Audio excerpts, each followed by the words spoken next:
सरकार का भी ये दायित्व है कि हमें हमारे रिफॉर्म की गति बढ़ानी होगी। हमें 2047 के लक्ष्य के अनुरूप हमारी व्यवस्थाओं को विकसित करना होगा।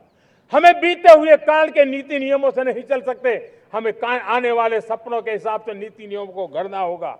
और इसको अगर हम करेंगे तो मुझे पूरा विश्वास है और मैं देशवासियों को भरोसा देता हूं, इसी रास्ते मेहनत में कोई कमी न करते हुए हम विकसित भारत का सपना पार करके रहेंगे। हमें सबको मिलकर के चलना है, केंद्र सरकार हो, राज्य सरकार हो, इंडस्ट्री हो, हम सब ने मिलकर के आगे बढ़ना है।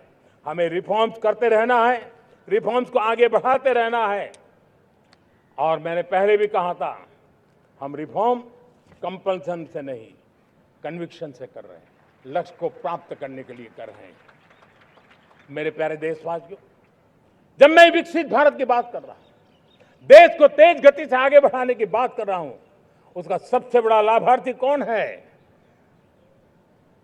इन सारे प्रयासों का सबसे बड़ा साधक कौन है? अगर साधक है तो मेरे देश का युवा है, मेरे देश की युवा शक्ति है।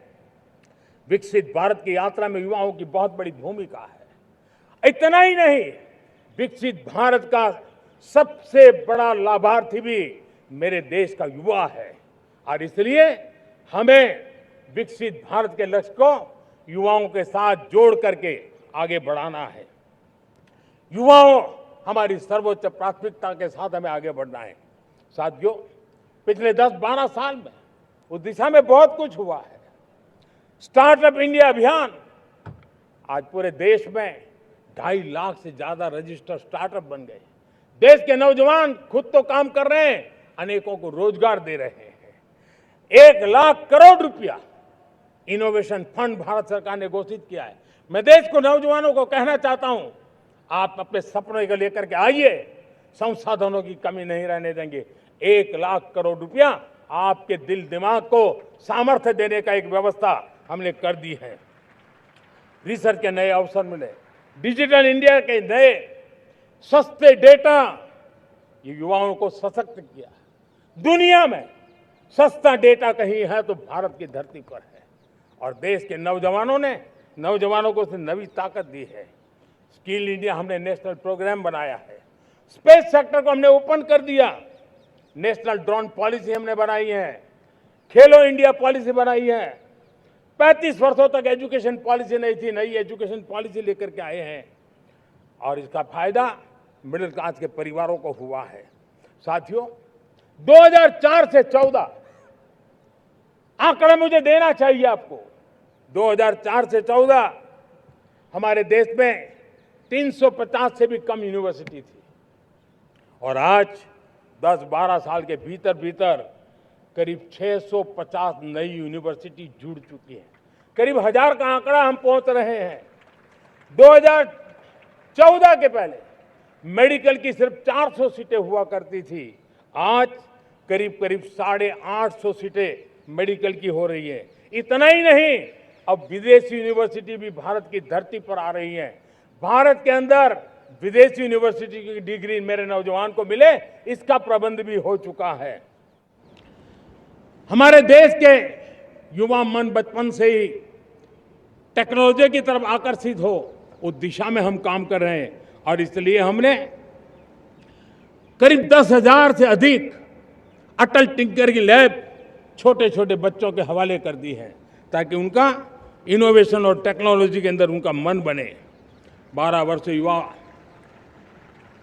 हमने अनेक रास्ते खोले।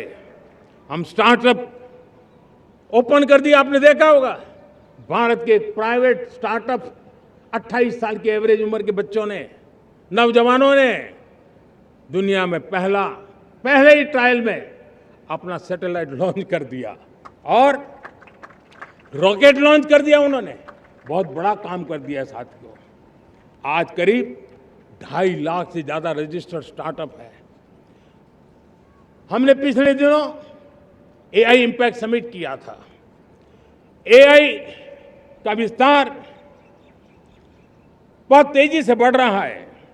लाल किले से मैं देश के नौजवानों के लिए घोषणा करना चाहता हूं, हमने तय किया है कि आने वाले 1 वर्ष में 1 करोड़ युवाओं को एआई स्किल के लिए ट्रेनिंग देने का हम काम करेंगे, ताकि हमारा देश का नौजवान एआई की दुनिया में भी नेतृत्व करने का सामर्थ्य। मेरे साथियों, बायो इकोनॉमी एक नया क्षेत्र है। एक समय था 2014 के पहले सिर्फ 60,000 करोड़ रुपए का बायो इकोनॉमी का काम होता था। मेरे देश के नौजवान, आपने क्या कमाल कर दिया है। देखिए, नीतियां जब सही होती है, लक्ष्य जब साफ होता है, तो मेरे देश के नौजवान कैसा करके बायो इकोनॉमी में देश की युवा शक्ति ने सामर्थ्य दिखाया है। 2014 के पहले जो 60,000 करोड़ का कारोबार था, आज वो कारोबार बायो इकोनॉमी 20 लाख करोड़ पहुंच चुकी है। दोस्तों,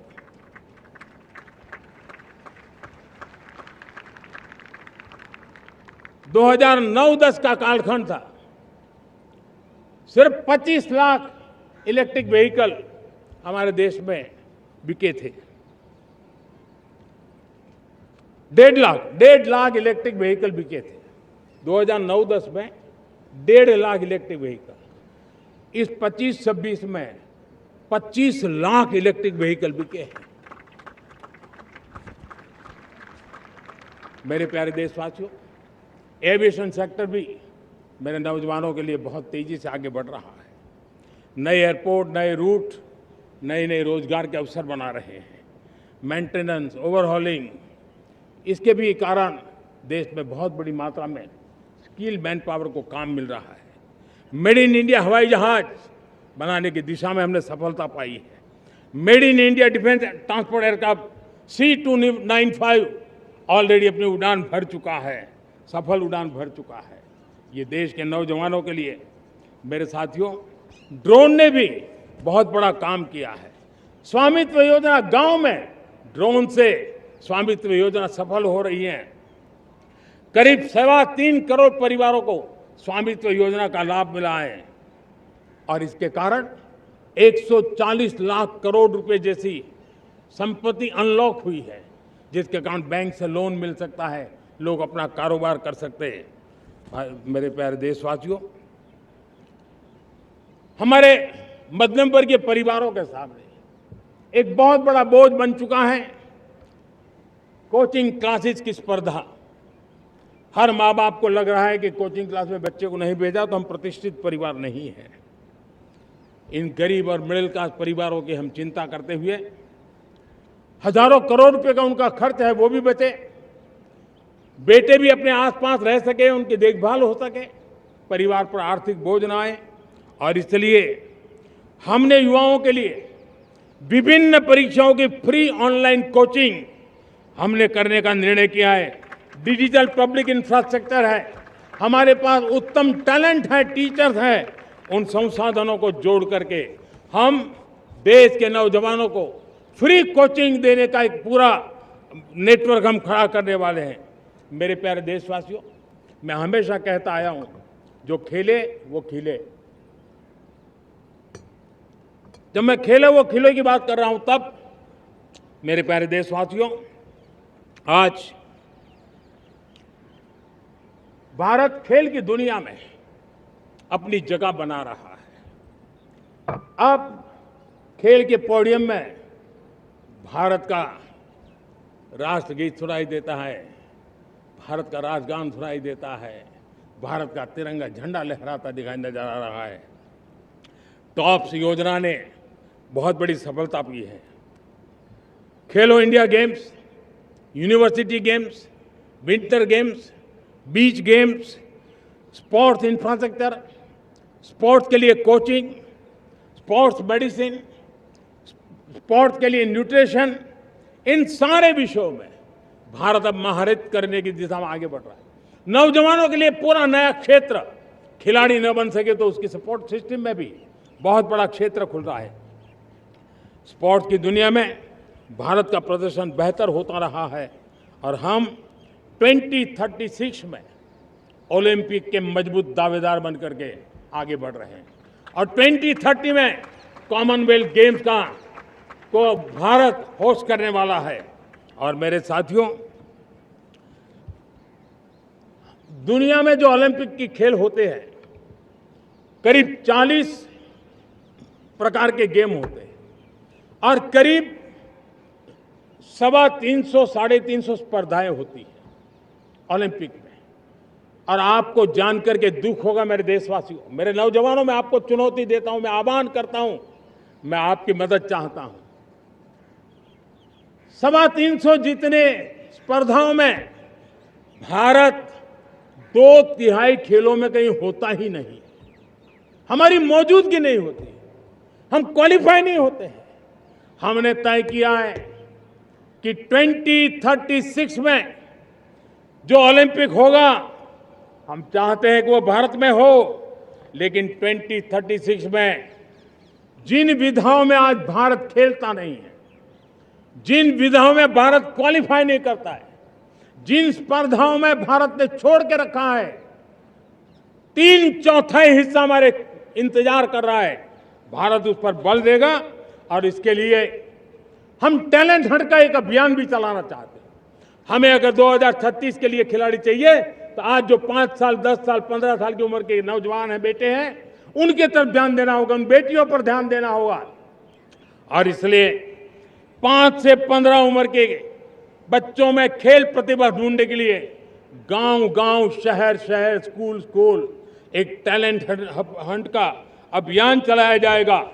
बच्चों की प्रतिभा को देखा जाएगा और फिर उनको स्पेशल ट्रेनिंग दे करके देश के लिए खेलने वाले अच्छे खिलाड़ी बनाए जाएंगे।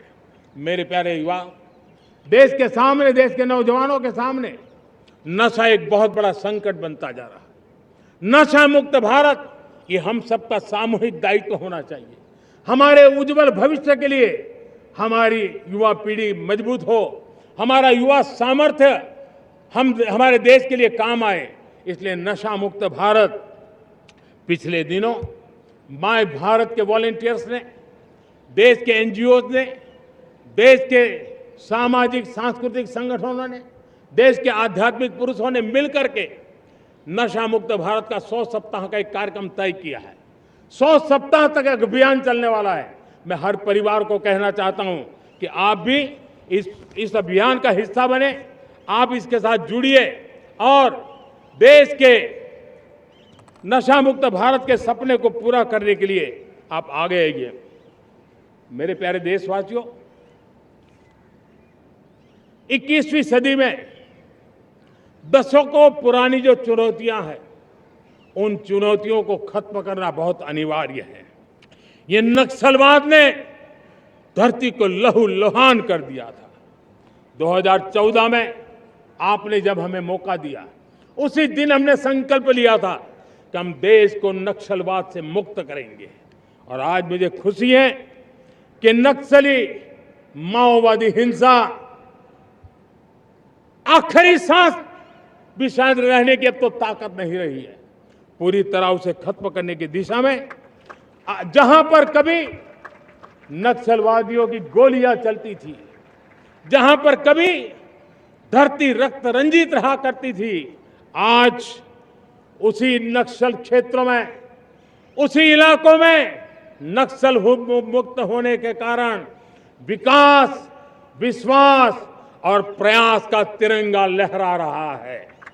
मेरे प्यारे देशवासियों, लेकिन इस चुनौती को हमने कम नहीं आंकना है। इस चुनौती से हमें और भी सावधान रहने की जरूरत है। वर्षों तक देश की सत्ता में माओवादी सोच के लोग गलियारों में अपनी जगह बना करके बैठे थे। सरकारी कमेटियों में सलाहकार के रूप में भी ये माओवादी सोच ने नीतियों को प्रभावित किया था। मेरे प्यारे देशवासियों, जंगलों में हमें हथियारी नक्सलों का खात्मा बुलाने में, उस संकट से देश को मुक्त कराने में सफलता मिली है।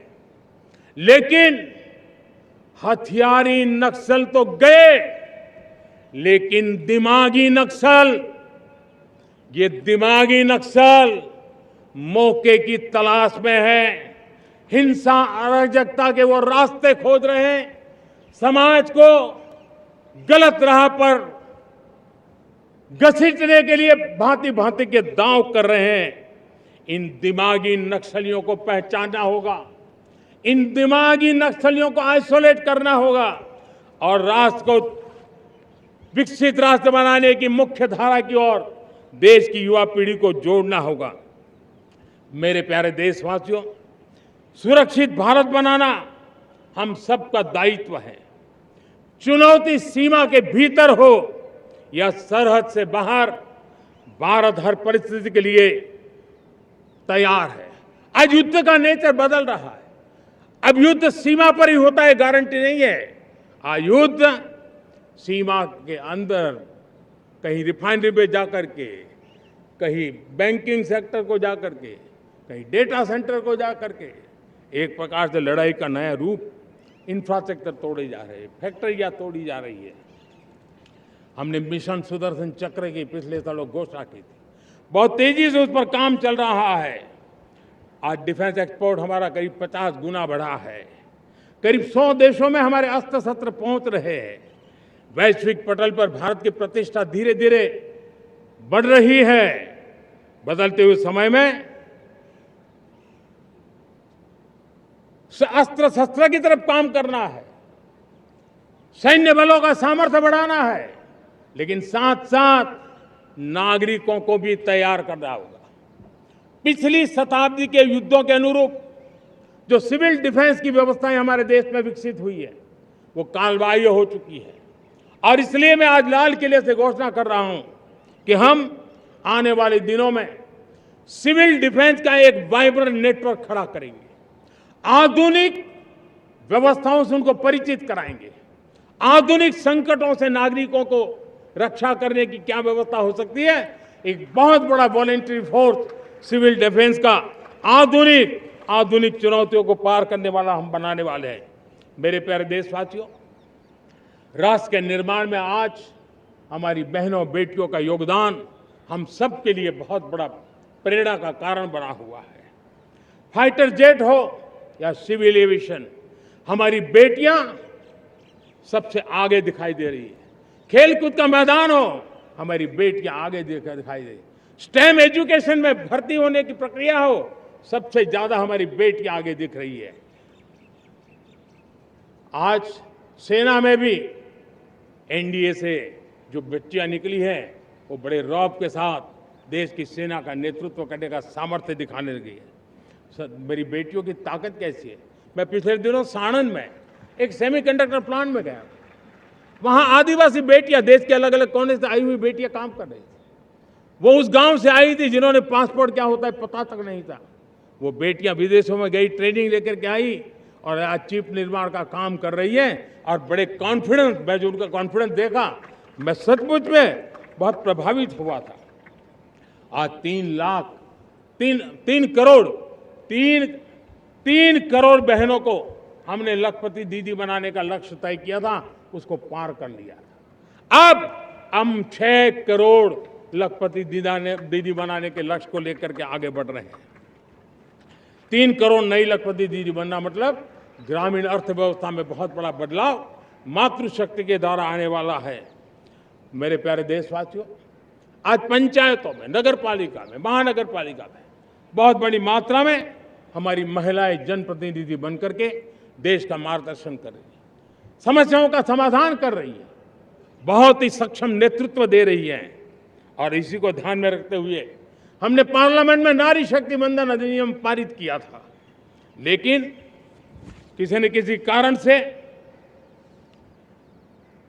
राजनीति के अखाड़े में पिछले 40 साल से ये सपना हमेशा राजनीतिक अखाड़े का शिकार हो गया है। मैं देश के सभी राजनीतिक दलों से आज लाल किले की प्राचीर से तिरंगे झंडे की छाया में खड़े होकर के प्रार्थना करता हूं, आग्रह करता हूं, आइए उन महिलाओं के सामर्थ्य के पुजारी बनिए, उन महिलाओं के सम्मान में आगे आइए और जल्द से जल्द हमारी माताओं बहनों को 33% विधानसभा और लोकसभा में उनको प्रतिनिधित्व मिले, वे भारत की नीति घड़तर के अंदर अपना योगदान दे। समय की मांग है और मैं सभी राजनीतिक दलों से फिर से आग्रह करता हूं, आइए महिला आरक्षण लागू करके महिला सम्मान में आप भी जुड़िए, आप भी यश लीजिए, आप भी क्रेडिट लीजिए, लेकिन मेरी माताओं बहनों को हक दीजिए। मेरे प्यारे देशवासियों, विकसित भारत का संकल्प तभी पूरा होगा जब विकास अंतिम व्यक्ति तक पहुंचेगा। 2014 से पहले सिर्फ 25 करोड़ लोगों के पास सोशल सिक्योरिटी का कवर था, सिर्फ 25 करोड़ के पास। साथियों, पिछले 5-7 दशक में सिर्फ 25 करोड़, हमने एक दशक के भीतर भीतर 100 करोड़ देशवासियों को सोशल सिक्योरिटी का कवच दिया है। आयुष्मान भारत योजना से 70 साल की उम्र के बुजुर्गों से भी आज 5 लाख रुपए तक मुफ्त दवाई की व्यवस्था हो रही है। करोड़ों करोड़ों परिवारों को इसके कारण बहुत बड़ी सुविधा मिली है। और इस आयुष्मान कार्ड के कारण 2 लाख करोड़ रुपया जो दवाई और ऑपरेशन के पीछे खर्च होना था, वो मेरे परिवारों के बच्चे हैं। वो गरीब परिवार है, वो मध्यम वर्ग के परिवार है, उनको इतनी बड़ी। मेरे प्यारे देशवासियों, आज मुझे एक काम के लिए आपकी मदद चाहिए। मैं आप सबसे एक मदद मांग रहा हूं। सभी नौजवानों से मैं चाहता हूं कि आप इसका नेतृत्व करिए। आपका 1 या 2 घंटे देश को बहुत बड़ी शक्ति देने वाले हैं। आपको लगेगा 1-2 घंटे में मैं देश की क्या शक्ति, मैं बताता हूं, आप बहुत बड़ी शक्ति बनने वाले हैं। और इसलिए हर घर में वातावरण बने। इन दिनों देश में जनगणना का काम हो रहा है, सेंसस का काम हो रहा है, गिनती चल रही है। और गिनती सिर्फ आंकड़ों से बात बनती नहीं है, उसकी बारीकियों से नीतियां बनती हैं, योजनाएं बनती हैं। देश आगे बढ़ने की अपनी रूपरेखा तैयार करता है और इसलिए सटीक जानकारियां होना बहुत जरूरी है। कभी कभी जो सरकार की तरफ से प्रतिनिधि आते हैं वो इतनी जल्दी में होते हैं, कभी स्पेलिंग एक लिख देते हैं, कभी अलग लिख देते हैं, और इसके कारण अल्टीमेट परिणाम हमें सही मिलने में दिक्कतें आती हैं। अब जब टेक्नोलॉजी अवेलेबल है और इस बार निर्णय किया है, आप स्वयं भी जनगणना में अपनी जानकारियां अपने मोबाइल फोन से भर करके दे सकते हैं। बाद में कोई बाबू आएंगे, कोई प्रतिनिधि आएंगे, आपसे चर्चा करेंगे, लेकिन आप परिवार के सब बैठ करके अगर डिजिटली अपना रजिस्ट्री करवा दे, सारी बारीकियां, स्पेलिंग में भी गलती ना हो, कोई भी जानकारियों में गलती ना हो, और देश का समय और शक्ति सही काम के लिए उपयोग आएगा। और इसलिए मेरे देश के नौजवानों को जनगणना के इस काम में सक्रियता से जुड़ने के लिए मैं आग्रह करता हूं। मेरे प्यारे देशवासियों, मैंने लाल किले से पंच प्राण की बात कही थी। इस पंच प्राण ने देश को अपने आत्मगौरव की ओर लेकर के आगे बढ़ने का, लक्ष्यों को पार करने के सामर्थ्य के साथ आगे बढ़ने का एक बहुत बड़ा संबल दिया है। हमें गुलामी की मानसिकता हर पल मिटाते ही रहना है। जिस भारत का सपना नेताजी सुभाष चंद्र बोस ने देखा था, बाबा साहब आंबेडकर ने देखा था, पंडित नेहरू ने देखा था, सरदार पटेल, भगत सिंह, सुखदेव राजगुरु ने देखा था, डॉक्टर श्यामा प्रसाद मुखर्जी ने देखा था, भगवान बिरसा मुंडा ने देखा था, ज्योतिबा फुले ने देखा था, उन सब से प्रेरणा लेकर के हम आगे बढ़े। आइए इस संकल्प को हम दोहराए, स्वयं से ऊपर राष्ट्र का हित हो, स्वयं से ऊपर राष्ट्र का हित हो और कर्तव्य ही हमारी पहचान हो। मैं सभी देशवासियों से कहूंगा, समय हमारा है।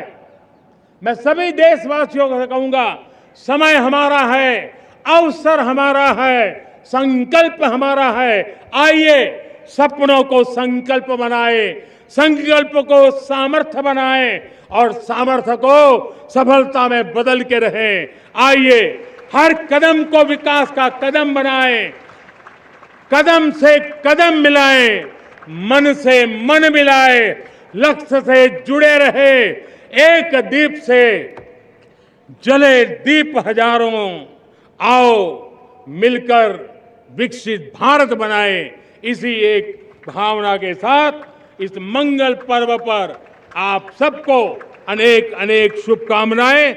मेरे साथ बोलिए, भारत माता की, भारत माता की, भारत माता की, वंदे वंदे वंदे। बहुत बहुत धन्यवाद।